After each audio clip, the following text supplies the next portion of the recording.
Hola, ¿qué tal? Muy buenas tardes, bienvenidos a una edición más de Hagamos un Treque, un evento de TLC Magazine México. Bienvenidos a nuestros panelistas, ¿cómo están? Maestro Héctor, maestro Edgar, bienvenidos. El día de hoy se incorpora con nosotros el maestro Guillermo Malpica, que está incorporándose en estos momentos y que el día de hoy nos tendrá la charla Alianza in México. Impacto de las plataformas digitales y retos. Muchas, muchas gracias a todos los que se están uniendo en estos momentos. Bienvenidos. Ya estamos viendo por aquí algunas exalumnos de Trade Law College, por ahí algunos clientes también de TLC Asociados. Bienvenidos.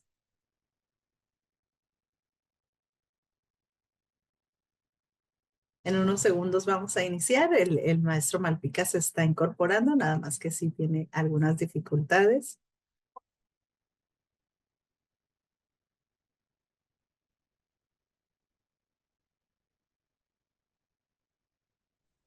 Como dice Daniela, el enanito de internet. El enanito de internet nos hace de las suyas y sobre todo porque con el maestro Malpica estaba programado el mes pasado también, pero tuvo problemas precisamente, ya saben, que todos los ponentes de aquí de Hagamos un Trueque pues son importantes y con muchas actividades precisamente que demanda el medio. Entonces pues lo tuvimos que reagendar y ahorita está por incorporarse. Excelente. Por cierto, una felicitación a Daniela, vi que se incorporó al cuarto de junto en materia de MIPIMES para efectos del TEMEC. Ah, muy bien, le hacemos llegar la felicitación de su parte. Qué orgullo. Le va a tocar todo un tema. Así es, sí, ahorita tantos cambios y tan importante ese tema, ya que en México, pues ¿qué será? El 90%, o si no es que más, son empresas, precisamente MIPYMES, ¿no? Las grandes empresas solo representan el 10% por ahí. Es correcto. Sí, acá es el tema de la revisión, en el caso concreto, a ver qué tanto hemos podido aprovechar el tema del tratado y a ver qué podemos mejorar, que eso es lo importante. Creo que esa es la labor que le corresponde a este grupo de trabajo. Y va a ser muy interesante. Ya le haremos la invitación para que también venga a ver que nos muestre ese contexto, ¿verdad? Lo que sé. Claro, inclusive, sí, sí, sí, sí, sería muy, muy interesante ver qué tienen en mente, porque sí, Así de alguna es. forma, creo que es muy oportuno el que se estén preparando con la debida anticipación, es muy conveniente. Sí, sí, sí, sí.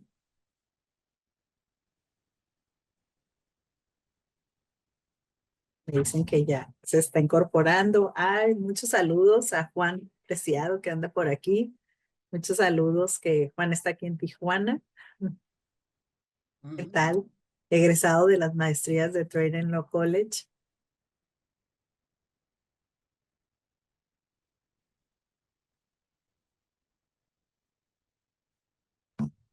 Sí. Gracias. También los que están aquí incorporados, que nos digan desde dónde nos están viendo.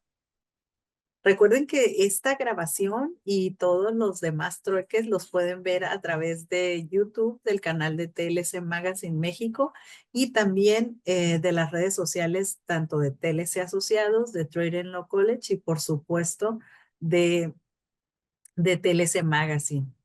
Hola Manuel Hernández, también desde Guadalajara. De Guadalajara nos están viendo.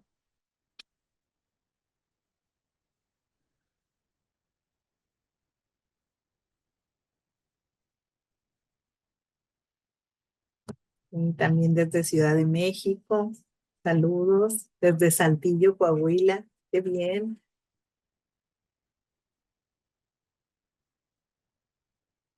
Saludos a todos los que están que están por aquí, que sabemos que a veces lo está viendo una persona, pero en la oficina lo están viendo más, ¿verdad? Entonces también eso nos gusta que se replique desde el Estado de México, desde Ciudad de México. Qué bien.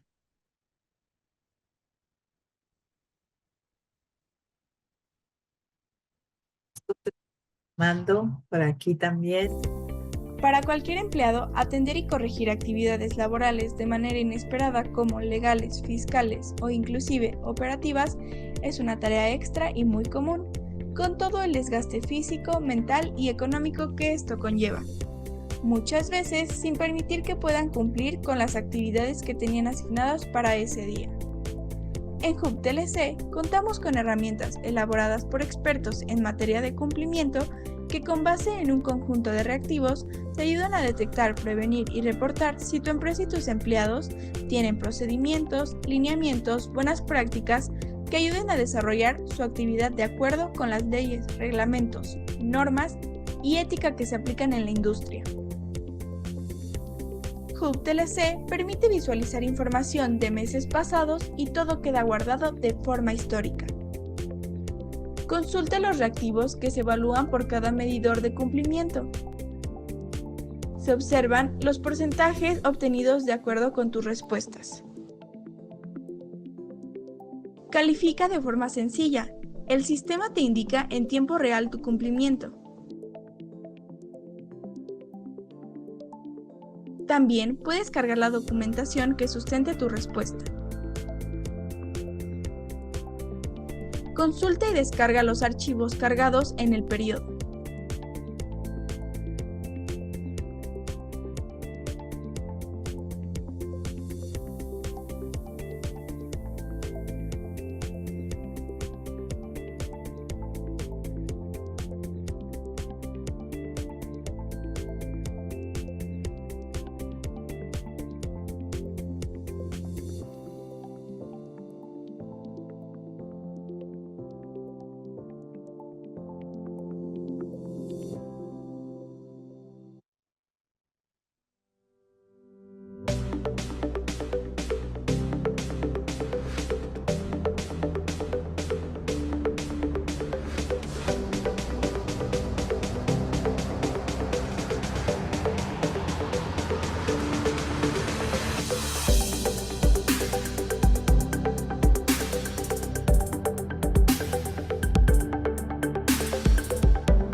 Muy bien, muchas gracias por seguir aquí. Ya estamos a punto de iniciar la plática Alianza in México, impacto de las plataformas digitales y retos, a cargo del maestro Guillermo Malpica Soto.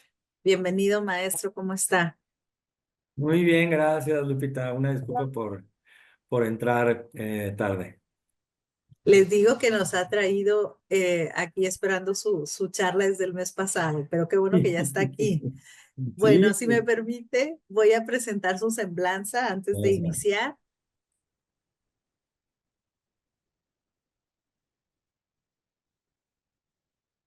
El maestro Guillermo Malpica es director ejecutivo de Alianza in México, con más de 20 años de experiencia en comercio internacional, inversiones y negociaciones comerciales.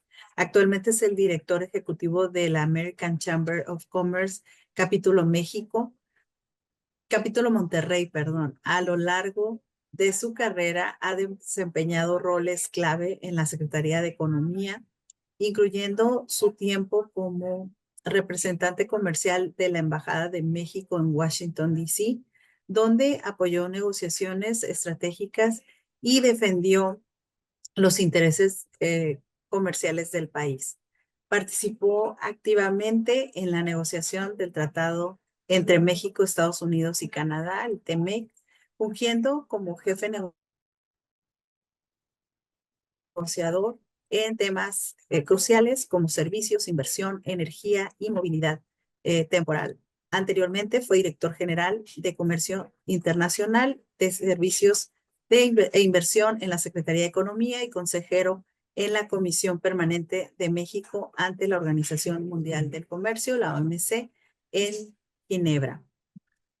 Y pues resumiendo, pues fue representante de México en la Embajada de México en Washington y en la OMC en Ginebra. Ha sido negociador en tratados clave como en la OMC, OCDE, ALADI, APEC, TIPAC y la modernización del Telecom. Pues le damos la bienvenida. Muchas gracias por estar aquí. Adelante, ya tiene los permisos para compartir pantalla. Y ya sabes, son 45 minutos de charla y después a través del chat recibimos sus mensajes sus preguntas para el maestro Malpica. Muchas gracias. Muchas gracias, Lupita. Muchas gracias a TLC Asociados, a todas las personas que están conectadas el día de hoy. No podía ser más actual este tema de las plataformas digitales que el día de hoy. Ahora les cuento precisamente por qué me tuve que conectar un poco tarde. De hecho, totalmente relacionado con lo que estamos platicando en este día. Voy a compartir mi pantalla y y empezamos entonces platicando un poco sobre, primero, qué es Alianza IN, qué queremos hacer desde ahí, y después algunos temas particulares que tienen relación con las plataformas digitales y con los temas comerciales de los tratados que son siempre pues mi mero mole. A ver, estoy abriendo esta presentación, pero no he compartido. Voy a compartirla. Y aquí está. Supongo que Ya vemos su pantalla. ya la ven. Muy bien. Nada Pues, más si la hace pantalla grande. Ahí está, perfecto, ya ya lo quedó. vemos. Sí, sí, sí. Muy bien, pues Alianza en México. Muchas gracias por la oportunidad también de compartir esto que es mi vida actual. Trabajo con las plataformas digitales, con el desarrollo de la economía digital en México, y qué relación tiene esto pues con los temas comerciales y también pues con la manera de hacer negocios en general de nuestros días, ¿no? ¿Qué es Alianza en México? Bueno, básicamente es la Asociación Nacional de Plataformas Digitales en México. Tuvimos un evento de lanzamiento en febrero de este año. Es una asociación muy nueva, originalmente fundada en México por Cabify, que era una empresa de movilidad, una plataforma digital de movilidad de España, que lamentablemente dejó el mercado mexicano en octubre, precisamente pues por este entorno regulatorio incierto y otras condiciones del mercado. También fue fundada Alianza por Didi, que todos ustedes conocen, Didi y Didi Food, ¿no? Su parte de movilidad y de reparto, que es una empresa china. por Rappi, que es una empresa solamente de reparto, que también todos ustedes conocen y que es una empresa colombiana, y por Uber, que pues también todo el mundo conoce que es una empresa de movilidad y de reparto a través de Uber y de, y de, y de, y de, y de Uber Eats. Y bueno, que es una empresa que nació en el entorno este del clúster de innovación de Silicon Valley, es una empresa de Estados Unidos.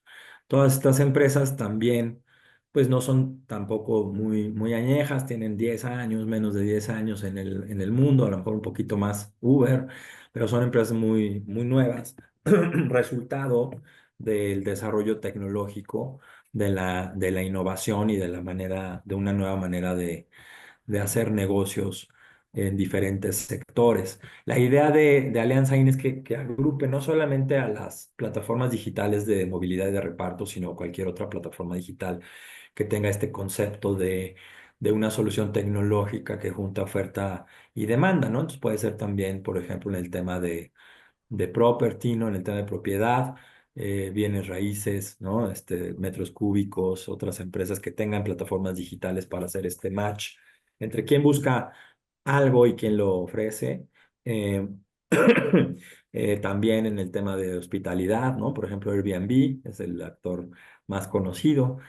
Pero hay muchas otras plataformas en muy diferentes sectores. Por ejemplo, tú puedes encontrar plataformas digitales que te ayudan a tener algún servicio profesional, que te ayudan hasta a hacer tus tareas, que te ayudan a pasear a tu perro, que te ayudan a servicios muy particulares, ¿no? Las plataformas de citas online también son plataformas digitales. Entonces, de alguna manera, todo este concepto de plataformas digitales está englobado en lo que queremos representar como Alianza en México.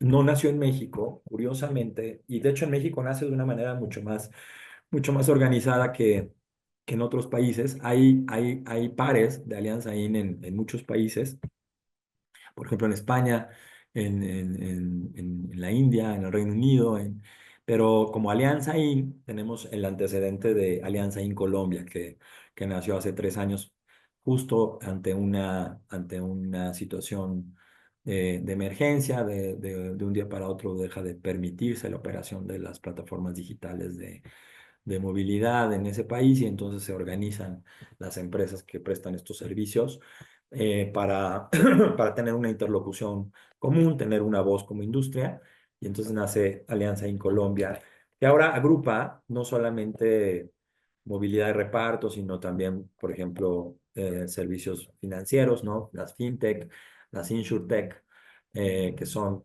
plataformas digitales en temas financieros como banca, como créditos, como inseguros, ¿no? Las insurtech. Acá en México, pues Alianza digamos que como primera vocación no tiene esos subsectores porque ya están cubiertos por FinTech México, la Asociación FinTech México, que cubre a todas las empresas FinTech. También hay una asociación InsurTech que se está desarrollando en el país, ¿no? Entonces, tenemos un ecosistema que cada vez más utiliza este tipo de asociaciones para la mejor representación.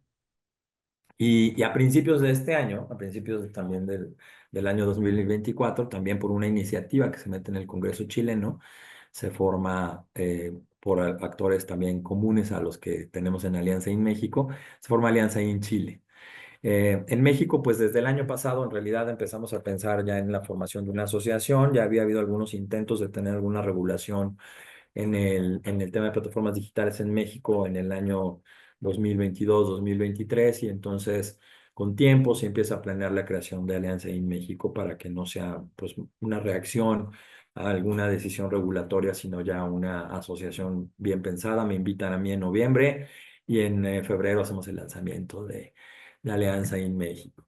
Es un servicio que plantea pues muchos retos, es un nuevo servicio, es una nueva manera de prestar servicios, es producto de la innovación y siempre hay como que toda esta duda de cómo operan. Eh, ¿qué queremos? Bueno, básicamente lo que queremos es promover el valor de la innovación. No puede haber innovación en un país eh, si no están dadas las condiciones propicias para la innovación, para que un invento tenga una aplicación comercial y resuelva una necesidad específica de la población. Así entiendo la innovación como la, como la creatividad puesta a trabajar. Vi hace tiempo, hace muchos años, que la última vez que fui a Panamá, había un mural, era como un graffiti, pero estaba muy bien hecho, que decía, ahí en el Panamá Viejo, en el Casco Viejo, que decía, la creatividad es la imaginación este, puesta a jugar, o algo así decía, ¿no? Bueno, pues la innovación es la creatividad puesta a trabajar, yo creo, ¿no? Entonces, queremos pues promover el valor de la innovación, el uso de la tecnología, con un sentido de desarrollo económico. Aquí es donde entra todo lo que buscamos en el tema de economía, ¿no? Con un sentido como motor de desarrollo económico y social, indispensables para la prosperidad de las personas en México, ¿no? De los individuos, de las familias, de las empresas, de todo el ecosistema, de todos los agentes económicos, como decimos los economistas. ¿No? Y en cuanto a Alianza IN, pues posicionarnos como la asociación que congrega a las principales empresas de economía digital que tienen operaciones en México, que podemos ser un interlocutor reconocido, ya lo somos afortunadamente, a los pocos meses ya tenemos un valor importante de interlocución con los actores del gobierno y también un agente aglutinador de otros stakeholders, de otros actores relevantes en la economía digital de nuestro país.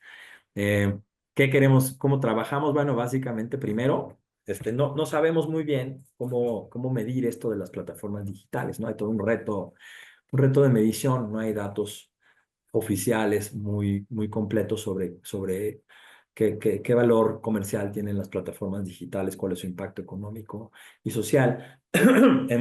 Entre las tareas que queremos, pues es trabajar de la mano con el INEGI para desarrollar mejor estas estadísticas. Mientras tanto, pues desde la alianza, desde la asociación, podemos empezar a dar a conocer a través de espacios de conversación, de difusión, cifras sobre lo que nosotros entendemos que es el impacto de las plataformas digitales en México. Ahorita les voy a compartir algunas cifras de un estudio reciente que dimos a conocer también este año, todo ha pasado este año.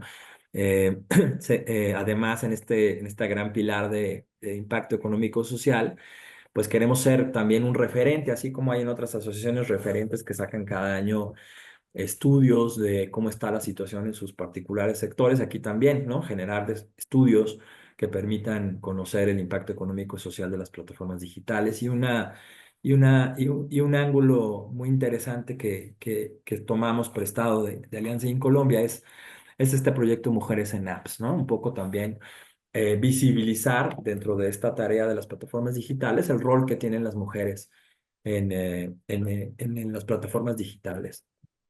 Es decir, cómo podemos trabajar de la mano con todos para la construcción de una agenda digital con perspectiva de género. Hace poquito les cuento aquí, por ejemplo, Reuters, digamos, la parte social de Reuters eh, se alió con una organización de la sociedad civil que se llama Rest of the World para hacer una serie de documentales sobre las plataformas digitales en diferentes países del mundo. Hicieron un documental sobre la India, eh, eh, y ya no me acuerdo, un par de países más en Asia. E hicieron también uno en México, precisamente con el enfoque de cuál es la situación de las mujeres repartidoras en nuestro país. Tuvimos la fortuna de participar en ese documental y bueno, es parte de este gran pilar, ¿no? De dar a conocer cuál es el impacto económico y social. Luego, alianzas estratégicas para el desarrollo. Estamos también para sumar. Hay asociaciones, como les decía, para los servicios financieros, para los seguros.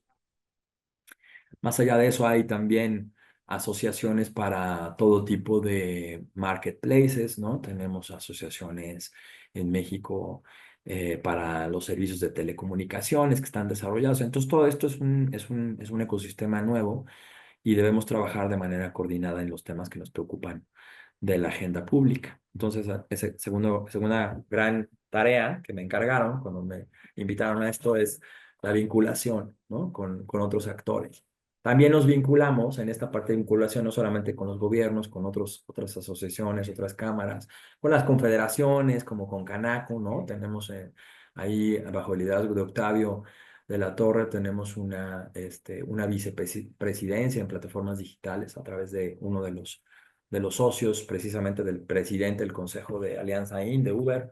Tenemos ahí participación en Concanaco, también tenemos una comunicación muy constante con Coparmex, con Concamín.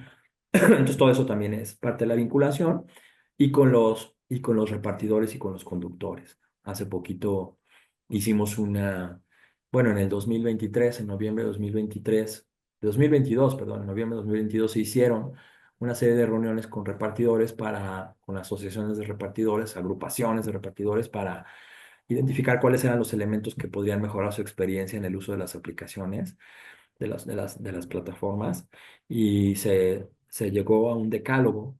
Y en este año también hicimos otro ejercicio de modernizar el decálogo, que pues ahora los repartidores que han estado muy activos en las calles y muy activos en la relación con los gobiernos han presentado, ¿no? Como el decálogo 2.0, en donde hay condiciones, donde hay temas que son muy importantes para esa experiencia, por ejemplo, como el trabajo, el salario adecuado, como la no discriminación, como combatir el acoso laboral, la violencia, temas de seguridad vial, en fin, temas de seguridad social, ¿no? Que es el gran tema ahora en la discusión pública. Entonces, todo eso también está en el Decálogo 2.0 y es parte de nuestra tarea como de hacer alianzas estratégicas para el desarrollo del ecosistema digital en México. Y tercer gran tema, pues utilizar las mejores prácticas. Esto están haciendo en todo el mundo, ya que es donde la parte internacional también juega un rol muy relevante. Compartir las mejores prácticas internacionales y fortalecer la certidumbre jurídica para la operación de estas plataformas, porque al final del día eso repercute en una mayor competitividad del país y un mejor ambiente para la innovación y el emprendimiento. Nosotros queremos amplificar, dicho de otra manera, el impacto de este tipo de economía, la economía del conocimiento, en la economía mexicana. Eh, Déjenme darles algunas cifras un poco para poner en contexto. Les pongo ahí también la liga de un estudio que presentamos en mayo, si no me equivoco. Le encargamos a la casa encuestadora Buendía y Márquez que hiciera un estudio sobre las plataformas digitales en nuestro país y arroja algunos resultados muy interesantes. Se hicieron un par de encuestas, una al público en general y una mucho más amplia a repartidores y conductores en nuestro país. Y con eso tenemos algunos datos interesantes. Por ejemplo, 43 millones de personas, aproximadamente de 18 años o más, solicitaron productos o servicios, o sea, bienes o servicios más bien, ¿no? Porque productos pues comprende bienes y servicios, a través de aplicaciones o de plataformas digitales. Esto corresponde al 46% de la población adulta que utilizaron en un periodo previo a la toma de la encuesta este tipo de servicios. O sea, como consumidores, como ustedes y yo cuando pedimos un auto por aplicación o cuando pedimos que nos traigan comida por alguna aplicación. 43 millones de personas. Que no es menor, ¿no? Porque son adultos, además. Ingresos, el 6% de la población, o sea, la gente que lo utiliza no como para recibir una mercancía o recibir un servicio, sino para generar un ingreso, el 6% de la población encuestada había vendido algún producto o prestó algún servicio a través de plataformas digitales, de Internet o de redes sociales. Estos tres juntos se les llama los canales digitales, ¿no? Las plataformas digitales, el Internet. Las plataformas digitales, por ejemplo, pues como Uber Eats, como Didi Food, como Rappi. El Internet, pues los marketplaces, quizá, ¿no? O redes sociales, por ejemplo, Facebook, ¿no? Que tiene su marketplace también en Facebook, o WhatsApp, ¿no? Que se hace también mucho comercio a través de WhatsApp, ¿no? Entonces, el 6% de la población, que equivale más o menos a 6 millones de personas adultas. ¿Cuál es el tamaño del mercado? ¿Cuáles son las personas que habían utilizado concretamente estos que habían utilizado en algún momento de la vida, ¿no? Este tipo de servicios, 6 millones, pero que en los 3 meses previos a la toma de la encuesta que habían utilizado los canales digitales para obtener un ingreso, 2.5 millones de personas. Esto ya es un buen número de personas en México que utilizan esto para obtener un ingreso. En las cifras, por ejemplo, del SAT, hay un número mucho más bajo que son más o menos 600 y tantos mil personas, que son básicamente la gente que está registrada en el SAT, que utiliza este nuevo régimen fiscal que se creó precisamente para personas que obtienen ingresos a través de plataformas digitales, ¿no? Entonces, unos 600 y tantas mil personas, de acuerdo a las cifras del SAT, 2.5 millones de personas, de acuerdo a estas cifras de Wendy Márquez. Pero aquí viene algo también muy importante: ¿cuál es el tamaño potencial del mercado o la demanda estimada, ¿no? En el último año, 1 de cada 6 personas consideró ser conductor o repartidor. Esto sí ya es a través de plataformas digitales, lo cual es cerca de 16 millones de adultos, ¿no? Entonces, pues todavía se ve que hay un potencial mercado mucho más grande, ¿no? De nuevo, acá tenemos que trabajar mucho de la mano con la Autoridad Gubernamental de Estadísticas, con el INEGI, para hacer algo formal, tener algún tipo de encuesta formal que no sea muy cara para el INEGI, que podamos tener cifras oficiales. Y mientras tanto, pues Alianza IN puede fungir como este generador de estudios periódicos sobre el estado de las plataformas digitales en México. ¿Qué más? ¿Qué más les quiero compartir?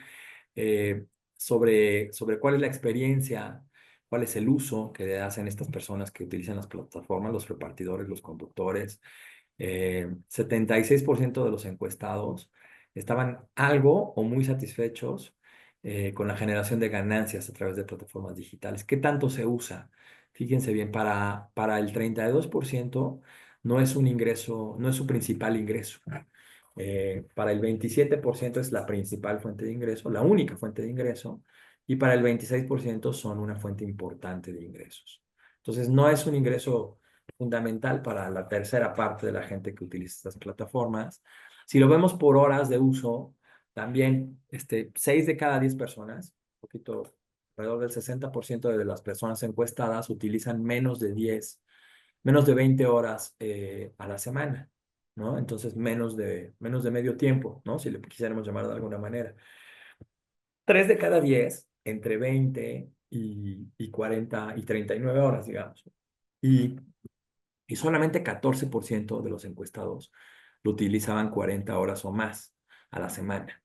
Entonces, el tiempo completo no es lo más común, más bien es un tiempo parcial. Y esto también se explica mucho a través del perfil de los usuarios, ¿no? Normalmente identificamos como el perfil de los usuarios de las plataformas digitales a personas que están, por ejemplo, en transición laboral, ¿no? Que están entre un trabajo y otro trabajo, o que acaban de quedar desempleados, o personas que ya se jubilaron y que quieren tener un ingreso, o personas, por ejemplo, que tienen necesidades específicas de no tener horarios fijos, ¿no? Como quizá, quizá personas que están al cuidado de los hijos y que necesitan horarios flexibles, o al cuidado de una persona enferma o de una persona mayor en su casa y que necesitan tener horarios flexibles. Entonces, lo que determina la necesidad del público, que determina esta innovación, que es desarrollar una plataforma digital, es precisamente la flexibilidad, la necesidad de tener ingresos de una manera flexible y de una manera independiente, ¿no? Eso está en el centro de este tipo de nuevos servicios. Vamos a hablar un poquito de comercio internacional, porque pues es mi formación profesional, es lo que me he dedicado más tiempo en mi vida. Entonces, pensando en las plataformas digitales como un servicio, pues evidentemente caen en esta definición, ¿no? Son un servicio en sí, ¿no? Un servicio, digamos, es una plataforma de tecnología. No es un servicio, por ejemplo, las plataformas de movilidad no son un servicio de transporte. Las plataformas de reparto no son en sí un servicio de distribución, ¿no? De comercio al por menor, por ejemplo, como se define en la OMC, pero sí son en sí un servicio, ¿no? Porque son un intangible.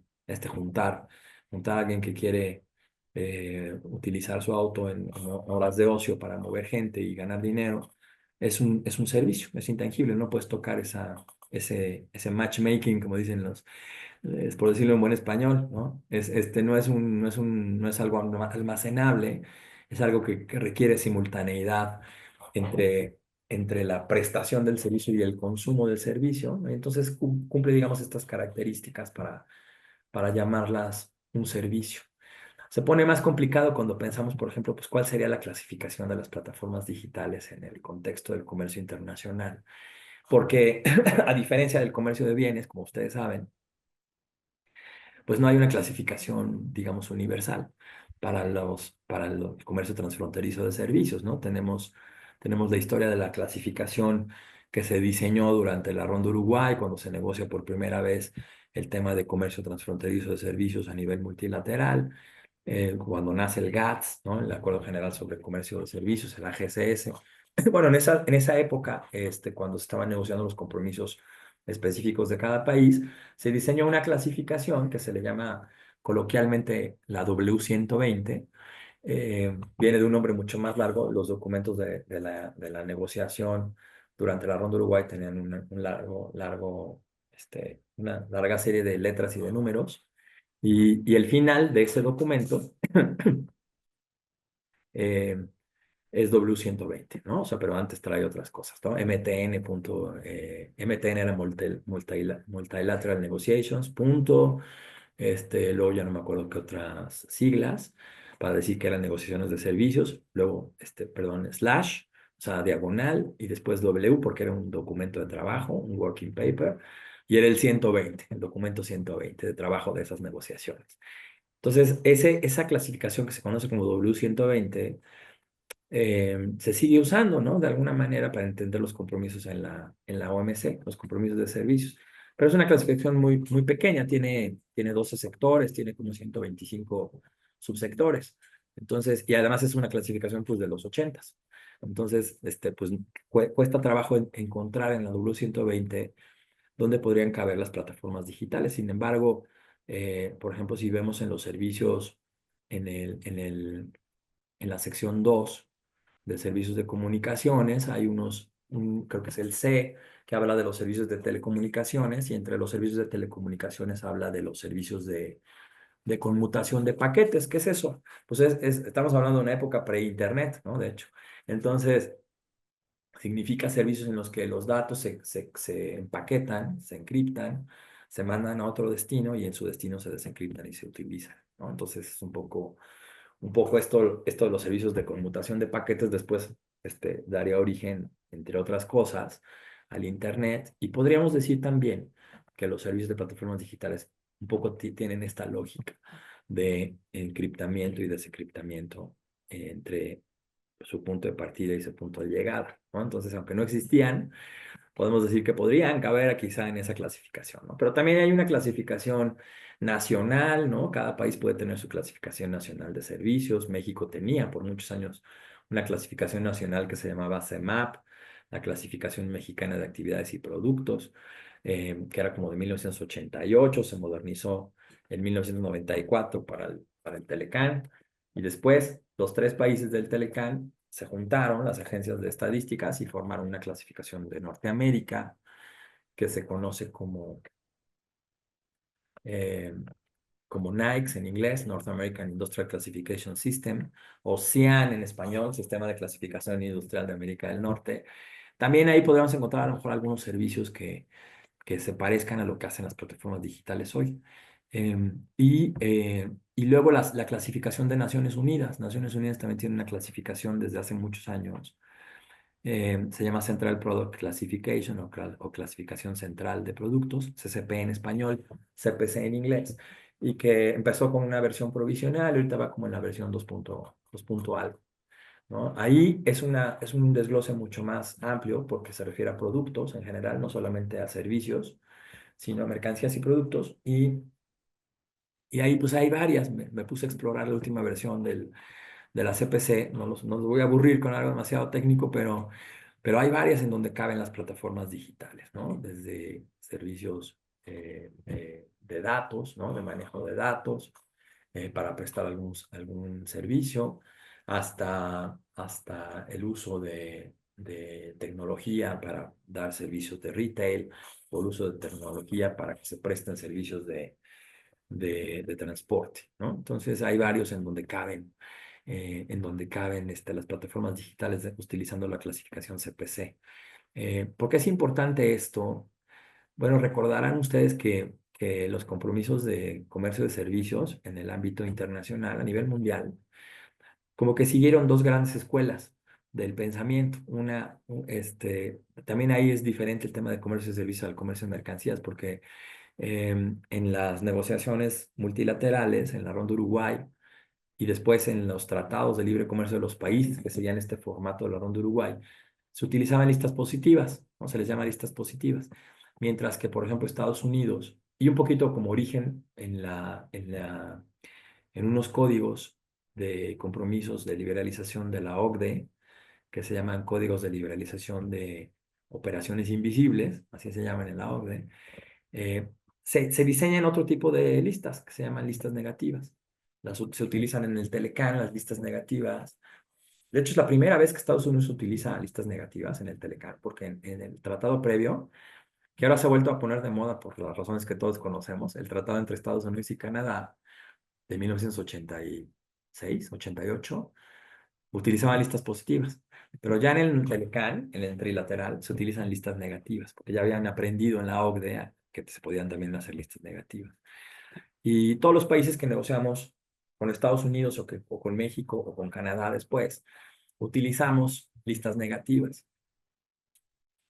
Me estoy desviando un poco porque son temas que me gustan mucho, pero ¿para qué les estoy diciendo esto? Porque en las listas positivas, que son las de la OMC, es extremadamente relevante la clasificación. Entonces, si no tenemos claridad en qué clasificación caen las plataformas digitales, va a ser complicado hacer compromisos para los países que en sus tratados tienen listas positivas sobre plataformas digitales. Mientras que en el enfoque de listas negativas, que es el que más nos gusta a los Telecan, a los de la región de Norteamérica, no es tan relevante el tema de la clasificación. Y luego, si quieren, podemos elaborar sobre eso, pero hay una explicación muy sencilla para ello. Entonces, es relevante la clasificación, extremadamente relevante si vamos a hacer compromisos en el futuro sobre plataformas digitales en los tratados de libre comercio. Están cubiertas las plataformas digitales en las disciplinas de nuestros tratados como parte de los capítulos de comercio transfronterizo de servicios o de inversión. Pues podríamos discutir sobre eso. Mi respuesta es personal, es que sí, ¿no? Por supuesto, porque son servicios, porque se pueden prestar de manera transfronteriza. Y acá entramos también en una discusión que también puede volverse muy técnica, que es en qué modo de prestación. Perdóname, tengo un typo, ¿no? Me faltó una O en son internacionales o domésticos, ¿no? O sea, estos servicios de plataformas digitales, por ejemplo, cuando tú sacas tu celular y pides un servicio de Uber o de Didi o en su momento de Cabify acá o de InDrive, ¿no? Que no es parte de la alianza IN, pero también es un servicio de movilidad de Rusia, por cierto. Pues estás haciendo un comercio doméstico o estás haciendo un comercio internacional. Pues entramos entonces en la discusión de los modos de prestación del comercio transfronterizo de servicios.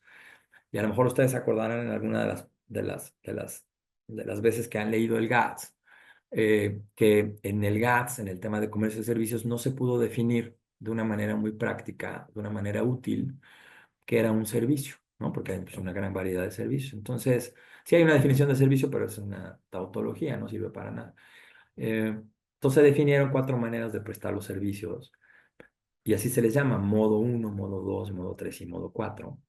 Dependiendo de si el que se mueve es el consumidor del servicio, el prestador del servicio, o ninguno de los dos, y lo que se mueve es el servicio, ¿no? Entonces, el modo 1 es no se mueve nadie, se mueve el servicio, que es básicamente cómo funciona el comercio en mercancías, ¿no? No se mueve el exportador de su país, no se mueve el importador, el que se mueve es el producto, ¿no? La mercancía cruza la frontera. Acá el modo 1 es igualito, ¿no? Para servicios. No se mueve el consumidor del servicio, no se mueve el proveedor, el que se mueve es el servicio. Pero hay otros 3 maneras, otros 3 modos de que haya comercio internacional de servicios que son diferentes al comercio de mercancías, ¿no? El modo 2 se mueve el consumidor al país del prestador, y eso se considera una importación para el consumidor y una exportación para el prestador del servicio, aunque esté en su país. En el modo 3 es lo que conocemos coloquialmente como inversión en servicios, o sea, el prestador de servicios establece tiene una presencia comercial en el otro país y desde ahí presta el servicio.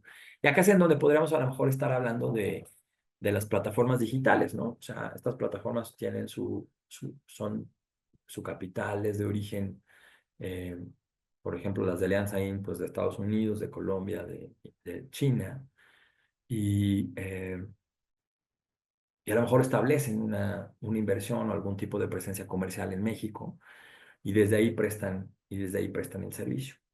Entonces podría ser modo 3, ¿no? Las plataformas podrían ser modo 3. O no, porque si a lo mejor en realidad si hay una presencia comercial, formalmente hay una sociedad anónima, algún tipo de forma legal en México, pero la plataforma tecnológica está prestando el servicio desde China o desde Estados Unidos o desde Colombia, pues entonces a lo mejor es modo 1, ¿no? Y a lo mejor ni siquiera lo está prestando, y esto es lo que pasa mucho con la economía digital, que hay todo este problema de identificación, a lo mejor lo está prestando desde otro país, ¿no? Desde Holanda, a lo mejor porque conviene pues, que el corporativo mundial de cierta empresa esté en Holanda y no esté en su país, en el país donde nació, ¿no? Entonces, es comercio transfronterizo, pero a lo mejor de Holanda a México, ¿no? Entonces, es difícil identificar también otra vez el modo de prestación y otra vez acá es difícil identificar si un servicio en particular de plataforma digital es nacional o es internacional.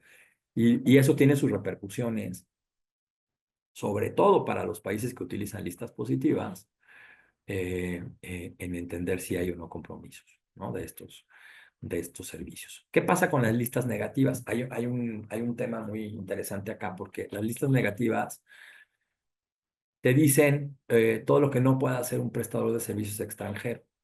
Entonces tú pones en esas listas que se llaman medidas disconformes, anexos de medidas disconformes, o de manera coloquial reservas, ¿no? Por esto de la Convención de Viena, donde se permite que los tratados internacionales tengan reservas. Entonces, en las listas negativas tú dices todo lo que no se puede hacer. Y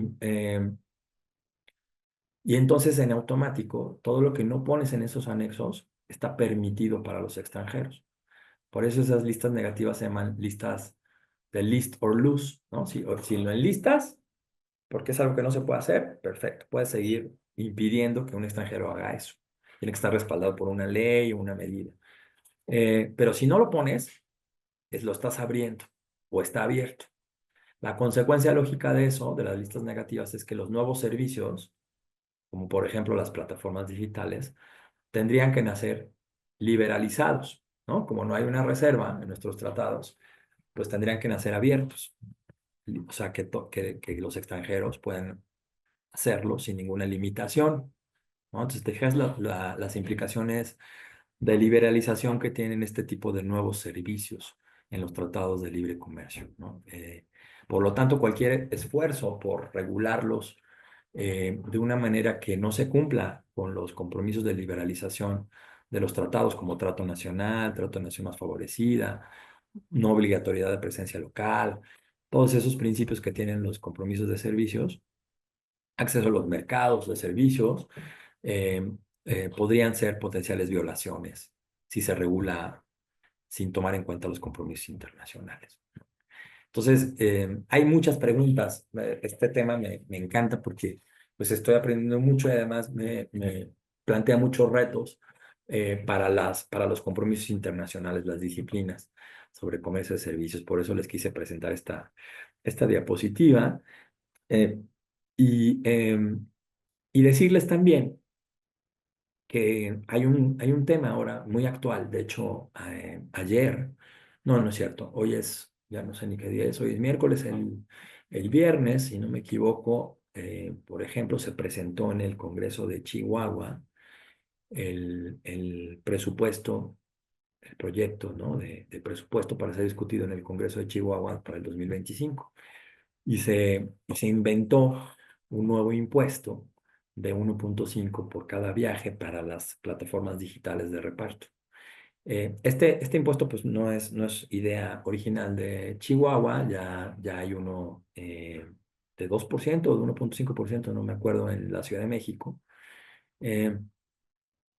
Y también es de 1.5 en la Ciudad de México. Y también hay un intento en Canadá que se volvió ya un impuesto, de poner un impuesto digital. Creo que cuando tuvimos una plática sobre comercio digital, hablé de este problema, ¿no? Canadá, bueno, este tema de ponerle o no impuestos a los servicios digitales está en debate en la OCDE y los países han pedido, la OCDE ha pedido pues, que se esperen los países que no pongan estos impuestos hasta que se resuelva ese debate, ¿no? Canadá pues puso un impuesto sin esperar eso de 2% un digital tax de 2% y Estados Unidos impugnó ese impuesto. Entonces hay un panel dentro del TEMEC, uno de los paneles que están vivos en el TEMEC, es precisamente en donde Estados Unidos demanda a Canadá por un impuesto digital. ¿Y por qué es relevante al tema de las plataformas digitales? Porque de alguna manera también podríamos utilizar la misma lógica de este intento, por ejemplo, en la Ciudad de México o en Chihuahua, de poner un impuesto a los viajes por plataformas digitales. Podríamos hacer un símil con lo que está peleando Estados Unidos como violatorio del TEMEC en el capítulo de comercio digital. Básicamente, para contar una historia muy larga en poco tiempo, porque además ya me estoy comiendo mis minutos y quiero que platiquemos, que haya preguntas. De manera muy rápida, Canadá le pone un impuesto del 2% a las plataformas digitales, incluyendo, por ejemplo, Uber, pero también Amazon y otras, cuando pasan de un cierto monto de ventas anuales y su corporativo tiene un cierto monto también de operaciones internacionales, ¿no? De muchos millones de dólares canadienses.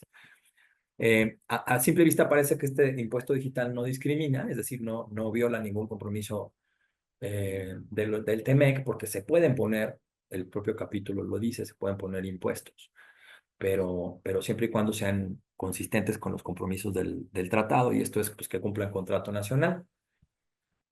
Y a simple vista de jure, como dicen los abogados, una lectura directa es que ese digital tax no discrimina, porque no dice, se va a poner el 2% a las plataformas digitales extranjeras, pero resulta que quienes cumplen ese umbral para pagar el impuesto digital, todas son extranjeras, ¿no? No hay ninguna canadiense de ese tamaño.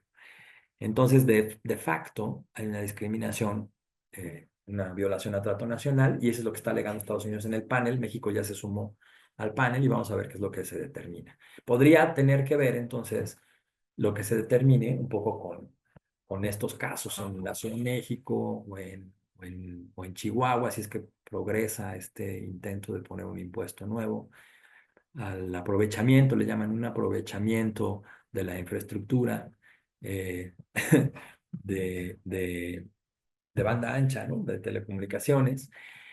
Podría tener que ver entonces si al final del día los únicos que acaban pagando ese impuesto son empresas extranjeras, o empresas con capital extranjero, ¿no? Bueno, y también desde el punto de vista de la competencia, hay un antecedente muy añejo en México, donde la COFECE hizo una interpretación hace mucho, cuando empezaron a ver este tipo de plataformas digitales en el país.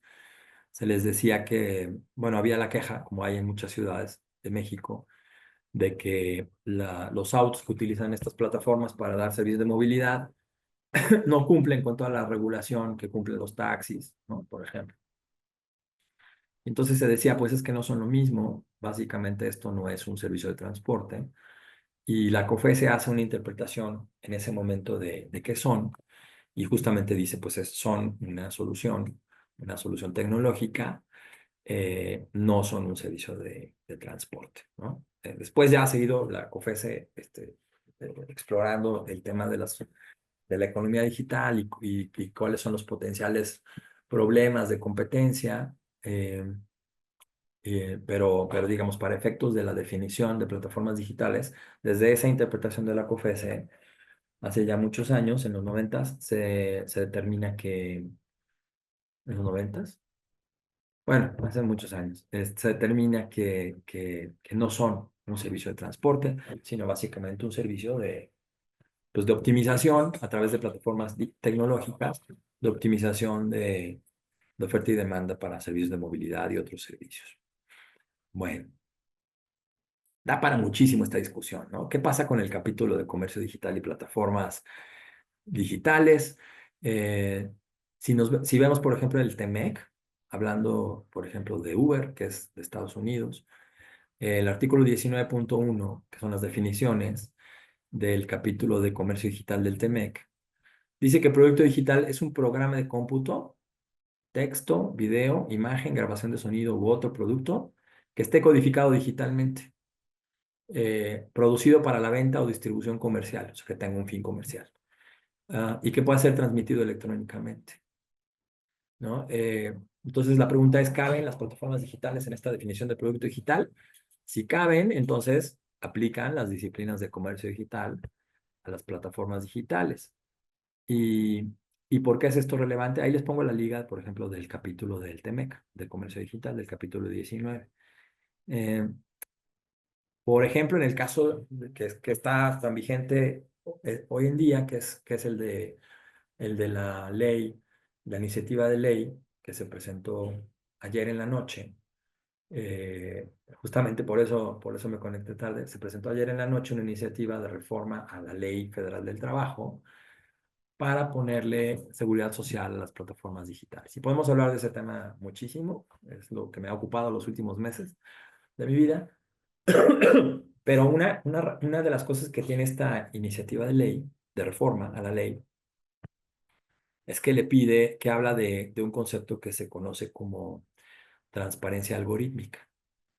Y acá, por ejemplo, podríamos pensar que el concepto de transparencia algorítmica, hay una definición de algoritmo en el capítulo de comercio digital, y podríamos pensar que la obligación de tener transparencia algorítmica podría potencialmente estar en conflicto con un artículo del capítulo de comercio digital del TEMEC y del TIPAT que se refiere al código fuente.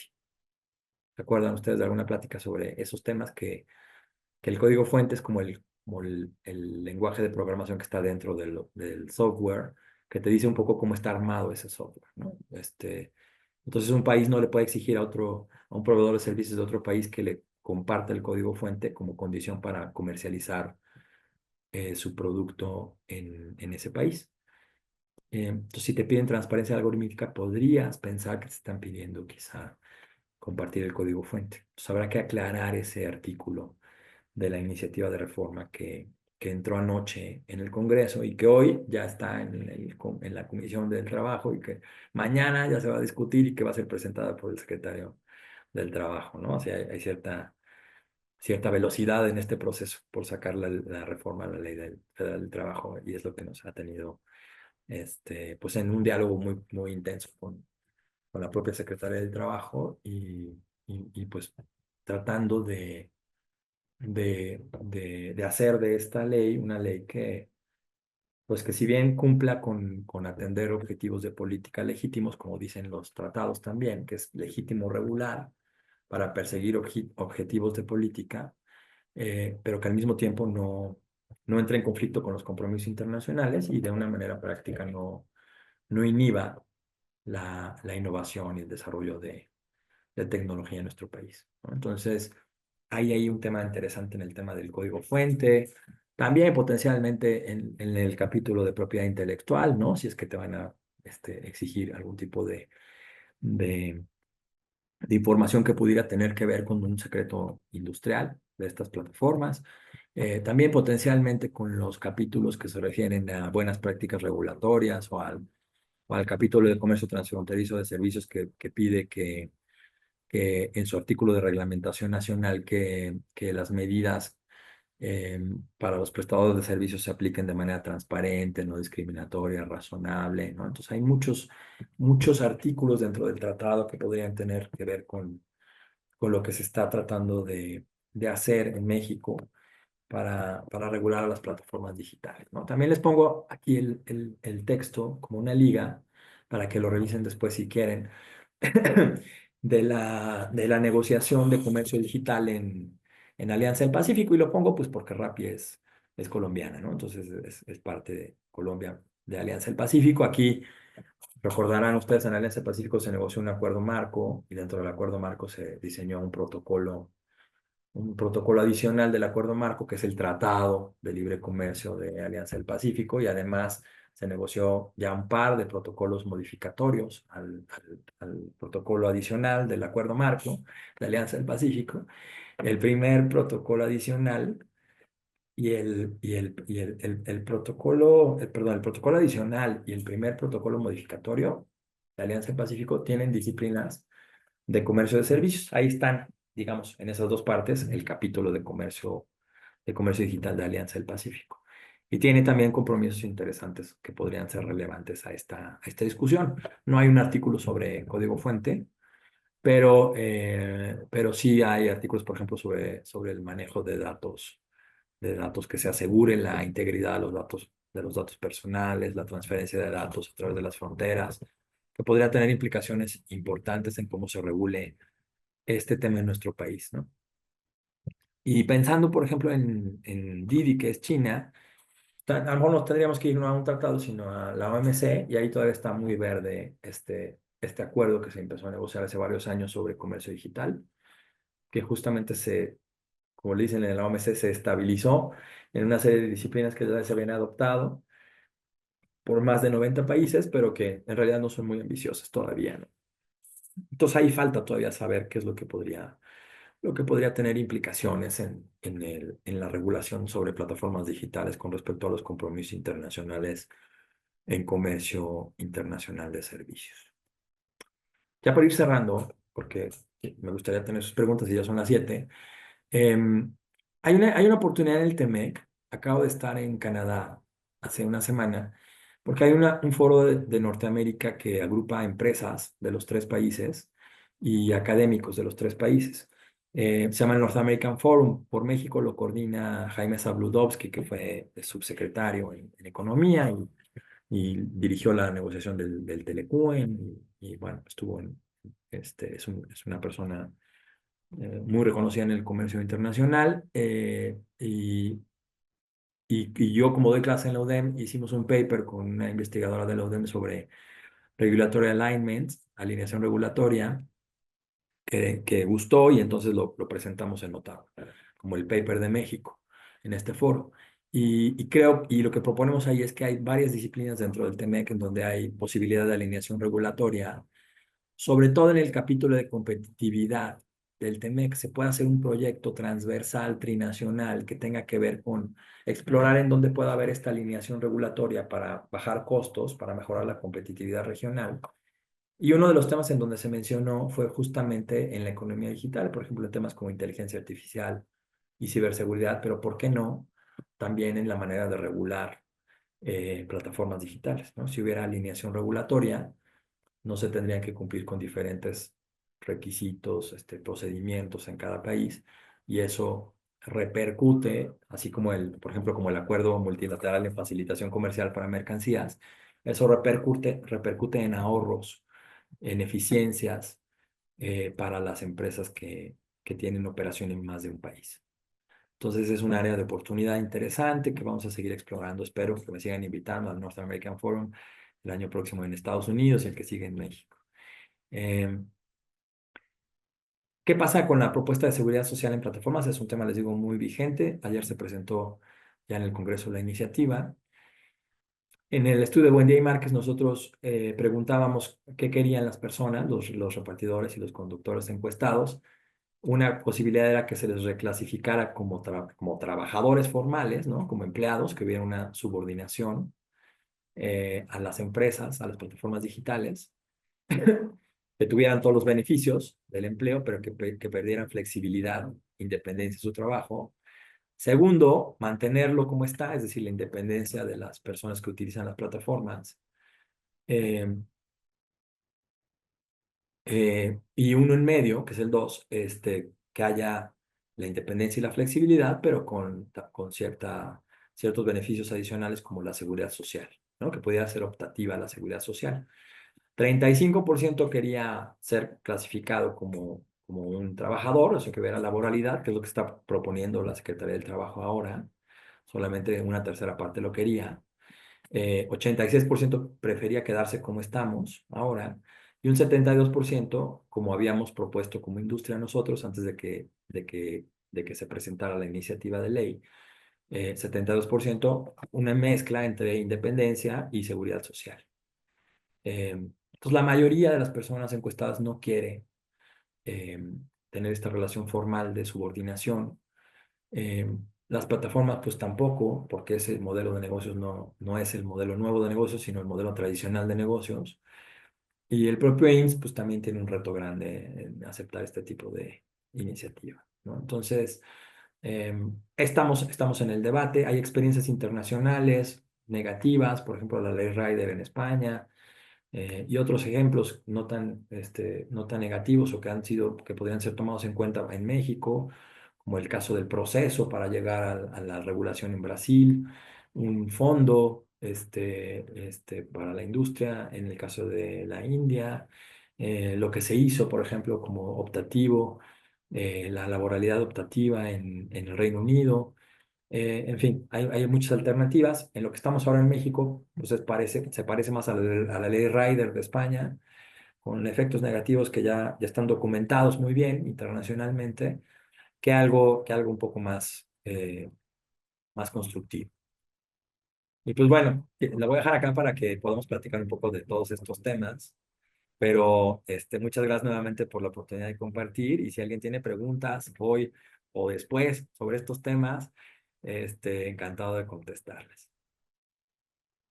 Muchas gracias, maestro Malpica. Sí, tenemos ya aquí por el chat algunas preguntas. Nos pregunta Carlos, a la fecha, de algún modelo que haya dado resultado satisfactorio al tema laboral entre operadores y las plataformas de contratación, Uber, Didi y demás, que nos comentaba hace un momento. Pues hay varios ejemplos, como decía, en diferentes casos, ¿no? Por ejemplo, para el tema de seguridad social, parece que lo que funciona mejor es como esta mezcla, ¿no? O sea, que siga habiendo independencia, es decir, que los repartidores y los conductores no sean empleados de las plataformas, pero que al mismo tiempo las plataformas tengan una responsabilidad, una corresponsabilidad con los usuarios de las plataformas en el tema de la seguridad social, que es un poco lo que habíamos trabajado nosotros, no tanto irnos por la Ley Federal del Trabajo, sino por la ley del IMSS. Aquí los que conocen un poco la ley del IMSS, en el año 2023 hubo, de hecho, ya una nueva categoría de trabajador independiente en la ley del IMSS. Entonces podríamos a lo mejor partir de la categoría de trabajador independiente, agregándole el factor de la corresponsabilidad de las plataformas, ¿no? Por ejemplo, en el trabajo formal, pues es más o menos 90-10, ¿no? La contribución del patrón y del empleado. En la figura del IMSS de trabajador independiente, pues el trabajador independiente paga el 100% de su contribución a la seguridad social. Y acá nosotros pensábamos en una mezcla, ¿no? En incluir este concepto de corresponsabilidad entre la plataforma y el usuario de la plataforma, ¿no? El repartidor o el conductor. Entonces hay ahí afuera algunas experiencias. Por ejemplo, les decía Brasil. En Brasil se hizo todo un proceso de consulta formal, de hecho por decreto, ¿no? Se forma un grupo, sentando a la mesa a los repartidores, a los conductores, a las plataformas, al gobierno, a los sindicatos, y se llega a resultados interesantes en la regulación propuesta. Entonces, sí hay algunas experiencias allá afuera. Todavía es un tema que sigue en proceso. En la OIT es un tema que todavía sigue revisándose, ¿no? El tema de cómo entender el futuro del trabajo a través de plataformas digitales. Entonces, sí hay experiencias internacionales positivas y negativas. Muy bien, otra duda, si en México existe alguna lista de plataformas y los servicios que prestan, donde se pueda verificar la diversidad de giros y conocer opciones.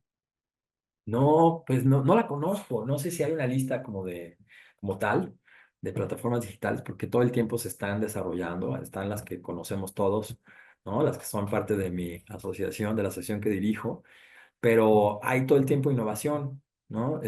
Hay todo el tiempo ideas, startups que tienen plataformas muy interesantes. Hace poquito conocí, cuando estaba en Puebla, De hecho, un amigo de la universidad desarrolló una startup que se llama, ay, ¿cómo se llama? Siempre que la quiero mencionar se me olvida el nombre. Bueno, es una plataforma que lo que utiliza es, por ejemplo, el tiempo ocioso de la gente, ¿no?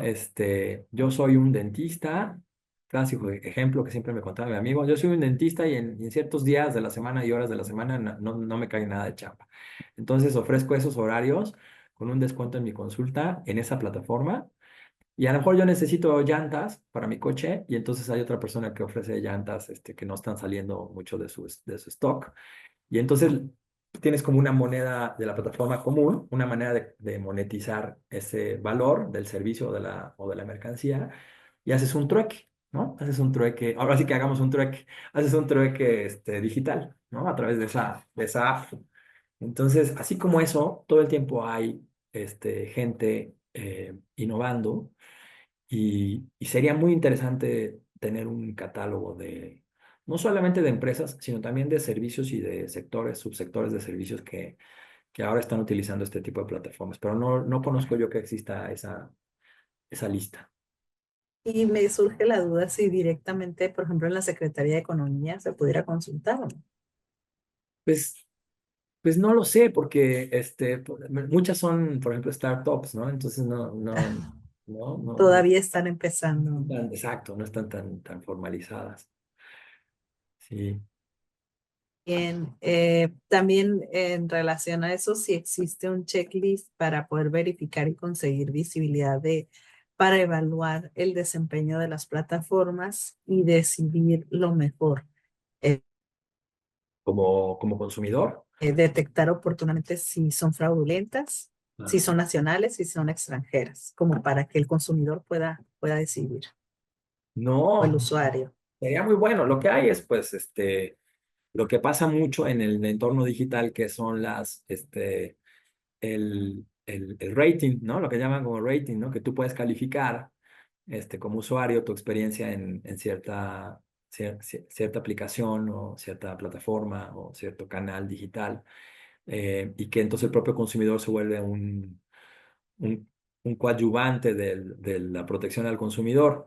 En la Profeco, pues no me parece que se esté abordando el tema, ¿no? De cómo proteger a los usuarios de plataformas digitales. Hubo algunos, obviamente sí se contempla, hubo cambios en las leyes mexicanas hace muchos años para comprender, para contener lo que hacía la economía digital, pero todavía no es muy efectivo, ¿no? Por lo elusivo que es, por ejemplo, la, eh, el lugar de constitución, ¿no? De este tipo de plataformas. A lo mejor tú estás consumiendo aquí un servicio de InDrive, pero está constituido en Ucrania, no, bueno, mal ejemplo porque es rusa, ¿no? Pero está constituida en algún país diferente, Rusia, ¿no? Entonces, es difícil desde el punto de vista de protección al consumidor hacer algo más allá de lo que los propios consumidores pueden hacer, ¿no? Es todo un reto para las autoridades encargadas de la protección al consumidor.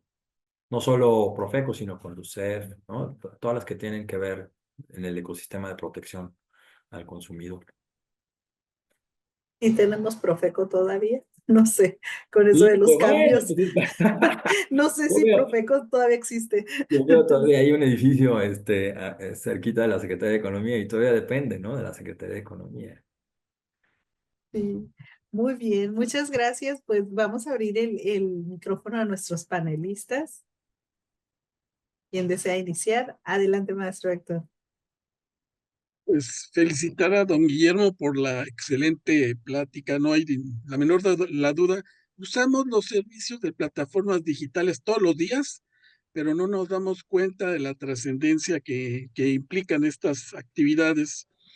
Y evidentemente, la autoridad ha estado muy pendiente de que las plataformas digitales, entre comillas, no se conviertan en empresas que tienen puros beneficios y no aportan nada al erario federal. Aquí la cuestión que vale la pena recordar es cómo se ha estado intentando el que las plataformas digitales coadyuven y para ello se ha establecido retenciones, primero del impuesto al valor agregado, después del impuesto sobre la renta, y ahora con toda seguridad en materia de aportaciones de seguridad social, no me queda duda que por ahí va el camino, pero me queda la duda en el caso concreto de si realmente las plataformas digitales sí están aportando algo, porque no creo mucho, aparte evidentemente de los servicios que brindan, que son estupendos, y pensar en su momento de qué estrategia se puede optar o tener para que estas plataformas puedan, así como todos los demás contribuyentes en México, aportar algo al erario federal. Nada más un dato, estaba viendo el tema relacionado con los importes que el gobierno federal estima recaudar en 2025 y la diferencia que representan con 2024, y el tema de comercio internacional tiene un incremento muy importante, ¿eh? Entonces, posiblemente tengan también echado el ojo para el comercio digital a través de las diferentes plataformas que se tienen. No sé cuál sea tu opinión, Guillermo. Totalmente de acuerdo, ¿no? Y creo que este comentario viene mucho al caso también en el sentido de distinguir si verdaderamente el esfuerzo de los gobiernos está en el sentido va en el sentido de incrementar la aportación social o económica de las empresas digitales en México, o va más bien en el sentido de una urgencia recaudatoria porque tienes un déficit fiscal récord, ¿no? Y entonces necesitas conseguir recursos de donde sea, ¿no? Yo me inclino más por la segunda, pero sí, totalmente de acuerdo. Le van a echar el ojo muchísimo a eso y al tema de justamente de qué están aportando las plataformas como tal, porque si tú ves las cifras de lo que se ha recaudado bajo este nuevo régimen fiscal de 2021, si no me equivoco, nació el régimen fiscal para, eh, para personas que utilizan las plataformas para obtener un ingreso. Sí ha habido un incremento interesante, pero esa es otra discusión. No, esa es la discusión de los repartidores y de los conductores, sobre todo, ¿no? Pero sí, totalmente de acuerdo, puede haber un apetito recaudatorio detrás del comercio de servicios y del comercio digital en particular. Pues de verdad, muchísimas felicidades, ¿eh? Me gustó mucho el tema de que qué le podemos meter mano al Temec, y sí, Mm. es un tema que hay que ver. Hay que explorar, sí, estoy contento con esa idea. Bueno, Gracias. Muchas gracias, maestro Héctor. Adelante, ingeniero. Mi querido Memo Malpica, qué interesante tema y qué amplio puede ser hasta cierto punto, hasta dónde podemos extendernos, ¿no? Sí, es cierto, la cuestión digital, todo esto muchas veces nos da miedo ya meternos en algunas cosas. Ya me hackearon una vez el teléfono, ya me dieron la torre, la computadora y todo eso. Entonces, ¿qué se puede hacer para verificar o para saber? De repente te dicen el HTTPS. Si dice ese es segura, pero Mm. de todos modos te hacen dudar y te ponen a Sí, pensar mucho todo esto, ¿no? Es un tema que da para mucho. Y ahora pues, vamos a esperar a ver qué nos viene con Trump y sí, vamos a esperar también qué nos viene con todo esto con el TMEC y estas plataformas digitales que son muy importantes y muy interesantes pues para la vida cotidiana actual. Digo, sí, antes por teléfono y le hablas al taxi de la esquina, ¿no? Pero ahorita ya con el teléfono marcas y te viene, ya todo eso, ¿no? Es muy útil, oh, muy útil y muy necesario para todo esto. El gobierno quiere sacar impuestos, como dices, de todos lados, de las sí, piedras. Está cerrando los chinos y le está pegando y no tarda en cobrarles el 16% de sí, importación además y a todo eso, ¿no? El comercio informal y todo eso, todo lo quiere meter, todo lo quiere cerrar. Y es muy cierto, muy válido además. Pero pues vamos a ver cómo avanzamos todo eso y pues yo creo que tenemos réplica para otro día para que nos platiques un poquito más sobre todo eso tan interesante, ¿no? Gracias, un abrazo y felicidades. muchas gracias. Como siempre, un gusto saludarte, Enrique. Gracias. Gracias. Adelante, maestro Héctor. Eh, Felicitaciones, Guillermo. Realmente lo que esta semana del trueque ha sido, el día lunes hemos tenido el tema de la inteligencia artificial en la clasificación arancelaria y ahora tu tema de las plataformas digitales realmente expresan los nuevos temas que se van viendo en el trueque y son todo un reto para seguir adelante y en el nuevo año. Muchas felicitaciones desde Bolivia. Ah, qué gusto. Muchas gracias.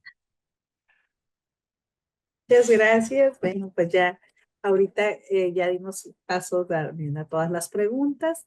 Entonces procedemos a entregar el reconocimiento TLC Magazine México y hagamos un trueque. Otorgan el presente reconocimiento al maestro Guillermo Malpica por hacer un trueque en la plática virtual con el tema Alianza y México, impacto de las plataformas digitales y retos, el día 4 de diciembre de 2024.